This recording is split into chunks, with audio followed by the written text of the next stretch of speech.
I have a screen time problem. I look at this iPhone way too much. And you know what? My iPhone actually says that it can help with that. Okay, sure, Apple. Can you prove it? iOS 18 has some wellness features that are meant to help curb your screen time, but I've never actually turned them on, and that's going to change today. And I know, iOS 26 is out now, but I'm rocking an iPhone 12 mini with little storage left, so I'm choosing to live in the past. But before we get into making any changes, we're going to pull up the data and see just how bad my problem is. Last week, my daily average screen time was 5 hours and 20 minutes. Ugh, and looking at the rest of these numbers, it really hurts. On Monday, I spent 2 hours and 49 minutes on Instagram, and on Thursday, I clocked in a whopping 3 hours and 19 minutes on TikTok. Yeah, that's just about 4 minutes longer than the entire length of the movie Titanic. What? Each day, I picked up my iPhone an average of 82 times. And on Wednesday, I looked at my iPhone and picked it up 111 times. And my grand total screen time for last week? 32 hours. That is enough time to binge watch the entirety of Nickelodeon's Avatar: The Last Airbender, and the Netflix live-action Avatar series, and M. Night Shyamalan's 2010 film The Last Airbender. Yeah, I could have watched all of Avatar: The Last Airbender last week. All of it. In the amount of time that I was looking at this phone. I clearly have a bit of a problem, so this is what we're going to do about it. Step 1, I'm going to enable and set up downtime controls. Using this feature in iOS 18, I can designate recurring specific times to be locked out of certain apps. I know my biggest problems are with Instagram, TikTok, Threads, and Messenger, so I'm going to block my use of those from 10:30 p.m. until about 10:15 in the morning. This should hopefully keep me off of social media a few hours before bedtime. I am a chronic night owl. And also keep me from opening up social media before I get out of bed or doomscrolling during my office commute. Step 2 is that I'm going to set up time limits for certain apps. For Instagram and TikTok, I'm going to give myself an hour a day, and for Threads, 30 minutes. Now, I don't know if this third feature is going to actually help cut down on my screen time, but in iOS 18, you can toggle on a feature where your iPhone warns you when the distance between your phone and your face is too close. So that's going to help cut down on general eye strain, hopefully. And finally, I am going to challenge myself this week to sleep with my phone away from my bed. That way, whenever my alarm goes off in the morning, I have to get out from under the covers to turn it off and start my day. Hopefully, it'll let me start my day easier without all of the digital distraction of the doom scroll. So it's Wednesday, and I'm a little over halfway through with my screen time challenge. So we're going to check in and see how I'm doing so far. As of right now, my daily average screen time for this week is down to 2 hours and 50 minutes, and that's just a little more than half of what it was last week. That's pretty wild.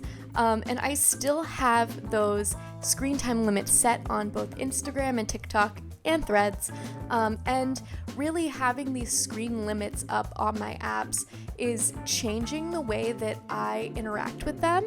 On Monday, I did run out of screen time on both Instagram and TikTok fairly early into the afternoon, so whenever it was 2 p.m. and I couldn't open either of those apps anymore, it was quite a upsetting realization to notice that I'd been on social media for 2 hours of that day, and it was still mid-afternoon.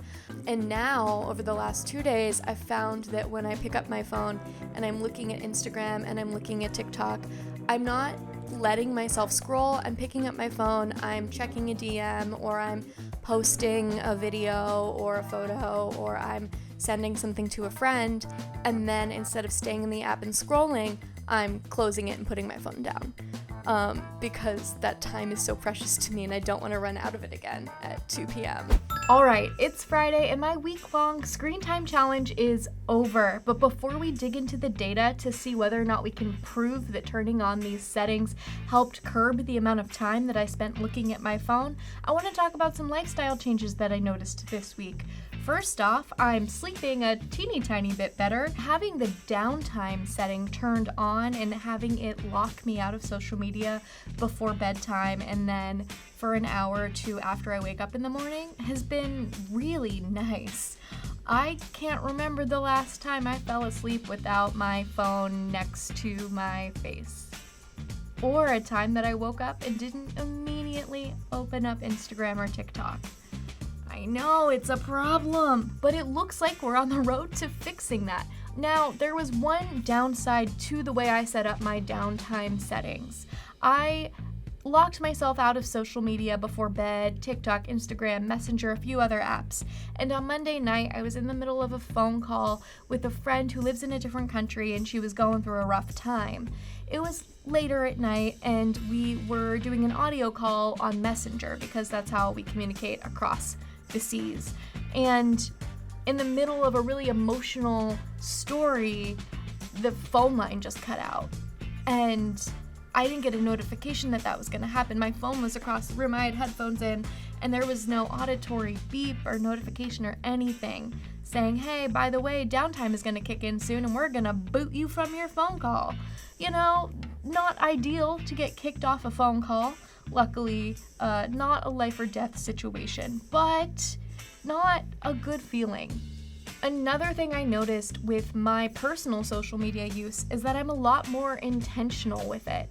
When I open up the apps, I'm really cognizant of the amount of time I'm spending on them, and I'm anxious about getting sucked into a doom scroll because I do not want to run out of time. Now, let's take a look at the data and see just how my screen time changed this week. My daily average screen time is down to 3 hours and 12 minutes, and my iPhone says that's a 43% drop compared to last week. And the same goes for my total weekly screen time. Last week that number was 32 hours. This week it's just under 19 hours. Now let's talk about the amount of time that I've been spending on social media this week compared to last, where I dumped 9 hours into Instagram. This week it was just 2 hours and 15 minutes. That's a 75% change. And whenever it comes to TikTok, last week I wasted a whole 12 hours scrolling my way through I don't know what. But this week it was just 2 hours and 20 minutes. That is an 81% change. Now, if you had told me last week that my social media usage would be down by at least 75% today, I surely would not have believed you. But I tell you what, I think I can keep this trend going. Dealing with the screen time limits and the downtime settings that I've enabled on my phone has been relatively easy. It hasn't necessarily been painless. Dropping that messenger call was not fun. And when the notification pops up that you've been locked out of an app because the time is up, I personally feel a little shameful because how did I run out of an hour so fast? Last month, in an effort to try and curb my iPhone dependency, I spent a day with the iPhone 3. It's a dumb phone. You can get calls and text messages, look up directions, find some information, but there's no email, no social media. You can't get sucked into scrolling. The dumb phone life is not for me. And if the dumb phone life isn't for you, I strongly suggest that you check out these features in iOS for limiting your screen time. Whether that's starting a downtime routine or setting up limits on the apps that are your biggest time sucks. I cannot wait to see what the future holds. A future where I'm not holding my iPhone in my hand 24/7. What could that be like? I don't know, and I'm excited to find out. If you have decoupled yourself from your iPhone and curbed your screen time addiction, I would love to know what worked for you in the comments and perhaps also what didn't work. And I will see you next time your screen time leads you here to CNET.